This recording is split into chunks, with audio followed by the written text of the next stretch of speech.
दोस्तों 28 अक्टूबर 1973 को जब मैं अनूपगढ़ से फरार हुआ तो चंद मील दूर जाकर दो सिख किसानों ने मुझे दोबारा पकड़ लिया। सरजीत सिंह और मरिंदर सिंह नामी ये दोनों सिख कह रहे थे कि अगले रोज तुम्हें दोबारा अनूपगढ़ पुलिस के हवाले कर दिया जाएगा। वहीं एक बावकार सिख खातून से मुलाकात हुई जिसे मैंने बताया कि मैं पाकिस्तानी हूँ और छोटी मोटी स्मगलिंग करता हूँ। मुझे एक कमरे में बंद करके दोनों सिख कहीं बाहर चले गए। मैं खासी देर जमीन पर लेटा अपनी सही के नाकामियों पर अफसोस कर रहा था और सोच रहा था कि तकदीर में लिखी हुई सियाहियां तदबीर से नहीं धुल सकती। कुछ देर बाद उठकर बैठ गया और घिसट कर खिड़की के सामने जा बैठा और बेमकसद ही बाहर देखता रहा। इसी दौरान इन दोनों अफराद की कोई सूरत दोबारा नजर न आई। सहन में दरख्तों के साए तवील होने लगे थे। इस वक्त वो मेहरबान खातून खिड़की के सामने आकर खड़ी हुई और थोड़ी देर मुझे रहम अमेज निगाहों से देखती रही। उसकी आंखों के गोशे भीग गए थे जिन्हें उसने अपने दुपट्टे के पल्लू से साफ किया और फिर प्यार भरी आवाज में बोली, बेटा तुम यह स्मगलिंग का धंधा क्यों करते हो? क्या तुमने पाकिस्तान इन्हीं गलीज कामों के लिए हासिल किया था? उसके लहजे में अजीब सी कहट थी जिसे महसूस कर मैं बुरी तरह चौंक गया। मैं जानने के बावजूद इसे ना बता सका कि मेहरबान हस्ती मैं हरगिज स्मगलर नहीं हूँ, बल्कि अब उसकी आवाज में गुस्से का अंसर नुमाया था। जवाब दो, क्या हमने लाखों जानों का नजराना इसलिए पेश किया था कि तुम लोग अपनी चंद दुनियावी आसाइशें हासिल करने के लिए हर किस्म की घटिया हरकतों पर उतर आओ? उसकी इस बात ने मुझे पूरी तरह हिला कर रख दिया क्योंकि उसने लफ्ज हम इस्तेमाल करके अपनी शख्सियत को इंतहाई पुरअसरार बना लिया था। मैं अपनी हालत जार भूल कर अब मेरी ख्वाहिश थी कि इसकी शख्सियत की पोशीदा गुत्थियां किसी तरह मालूम हो सके। मैंने जवाब दिया, माँ जी मैं तस्लीम करता हूँ कि स्मगलिंग के धंधे में पड़कर मैंने कोई अच्छा काम नहीं किया, बल्कि आपके लहजे में मेरे लिए जो हद दर्जा अपनायत है इसे महसूस करके मैं उलझन में पड़ गया हूँ। आखिर आपको मुझसे इतनी हमदर्दी क्यों महसूस हो रही है? यह सुनकर चंद लम्हों के लिए वो खामोश रही, फिर बोली, मैं सिर्फ इंसानियत के नाते तुम्हें समझा रही हूँ, वरना मेरी तरफ से भाड़ में जाओ। इस दौरान उसने चारपाई खींचकर खिड़की के सामने कर ली थी और इस पर बैठ गई। मैंने चंद लम्हे खामोशी इख्तियार करने के बाद उससे पूछा, माँ जी आपने अपनी गुफ्तगू के दौरान उर्दू के बाद ठीठ अल्फाज इस्तेमाल किए हैं। इसके अलावा भी आपकी बातों में जो खलूस और प्यार है वो मुझे मजबूर कर रहा है कि मैं आपसे पूछने की जसारत करूं कि आप में ऐसी कौन सी बात है जो मुझे आप में किसी एक आदमी की माँ का चेहरा नहीं बल्कि सिर्फ माँ नजर आती है। आप जैसी नफीस खातून मिंदर सिंह जैसे हैवान के साथ कैसे जिंदगी बसर कर रही है? कुछ देर खामोशी के बाद वो उठी और उसने कहा, मैं हवेली का दरवाजा बंद कर रहा हूँ ताकि उनके आने का पता चल सके। वापस आकर वो कुछ देर बैठी सोचों में गुम रही, फिर कहने लगी, बेटा मैं उन लोगों में से नहीं जो जिंदगी को गुजारते हैं, बल्कि मैं तो उन लोगों में से हूँ जिन पर से जिंदगी गुजरती है। मेरी समझ में नहीं आता अपनी बात का सिरा कहाँ से पकड़ूं। यादों का एक हजूम है और हर याद पूरी उम्र पर मोहित है। मैं मशरकी पंजाब के जिला संगरूर के एक छोटे से गांव राजगढ़ में पैदा हुई। इस गांव की अक्सरियत हिंदुओं और सिखों पर मुश्तमिल थी। 15-20 घराने मुसलमान थे। मेरे वालिद गांव के प्राइमरी स्कूल में हेडमास्टर थे और साथ ही गांव की एक मस्जिद में इमामत के फराइज भी अंजाम देते रहे। 1947 की तकसीम हिंद के मौके पर मैं 16-17 साल की एक लाबालिग सी लड़की थी। मेरा छोटा भाई 10 साल का था। मैंने घर ही में अपने वालिद से उर्दू और अंग्रेजी की इब्तदाई तालीम हासिल की थी। हमारा छोटा सा घराना हर तरह से मुतमईन जिंदगी बसर कर रहा था। पूरा गांव मेरे वालिद साहब का एहतराम करता, लेकिन शायद ये खुशियां ज्यादा देर हमारा मुकद्दर न बन सकी। क़याम पाकिस्तान के ऐलान के फौरन बाद शुमाली हिंदुस्तान के तूल अर्ज में हिंदू मुस्लिम दंगे फसाद फूट पड़े। इंसानी और इखलाकी कदरें महज किस्सा माजी बनकर रह गईं।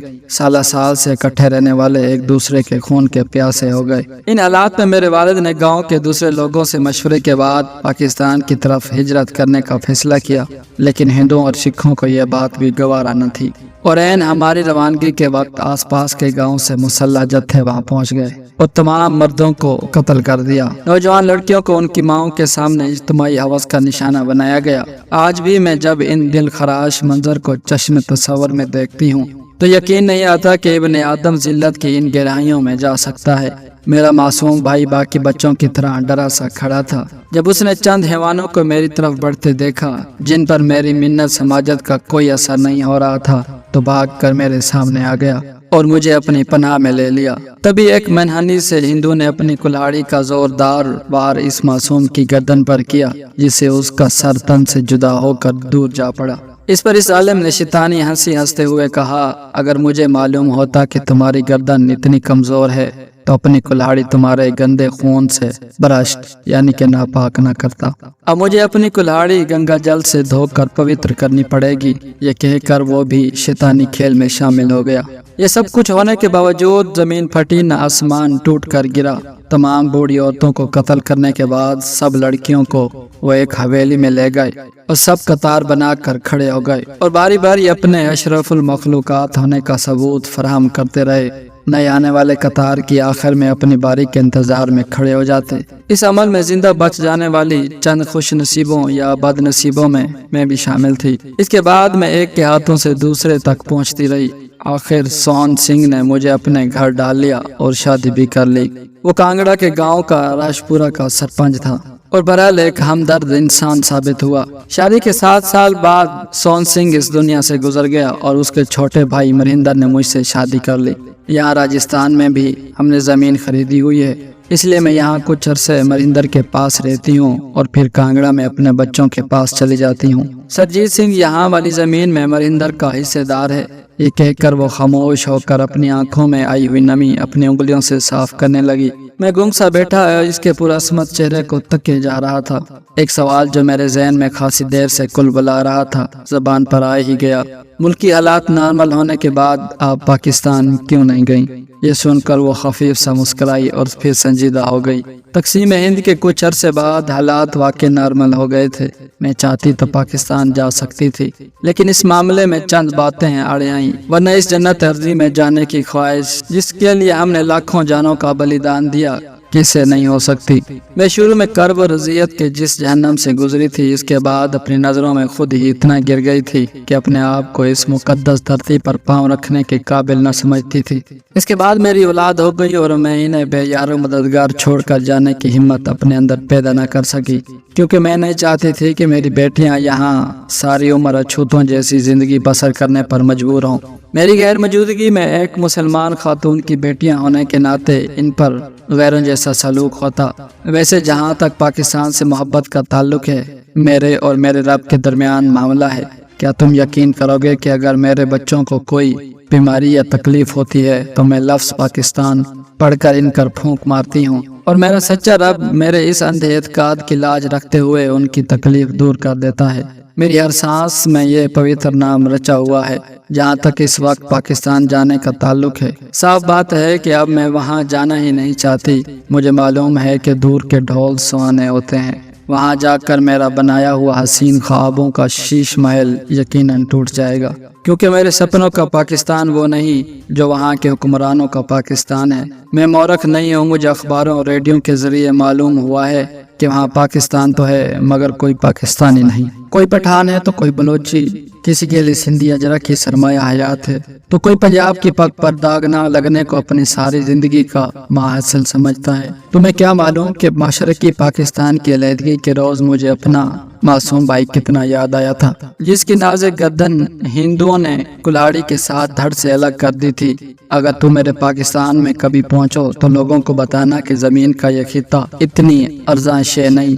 ये कहकर वो फूट फूट कर रोने लगी। मैं कितनी देर बुत बना इस खातून के आईने में अपने चेहरे की स्याहियां देखता रहा। इसके सामने मुझे अपने कद की कोताही का शदीद एहसास हो रहा था।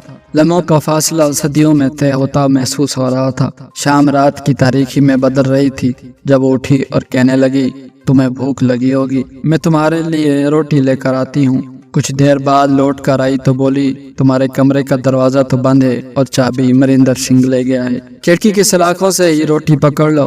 2 रोटियों के ऊपर ही उसने करेलों का सालन रख दिया और मुझे सलाखों में से रोटियां दूरी कर कर पकड़ा दी।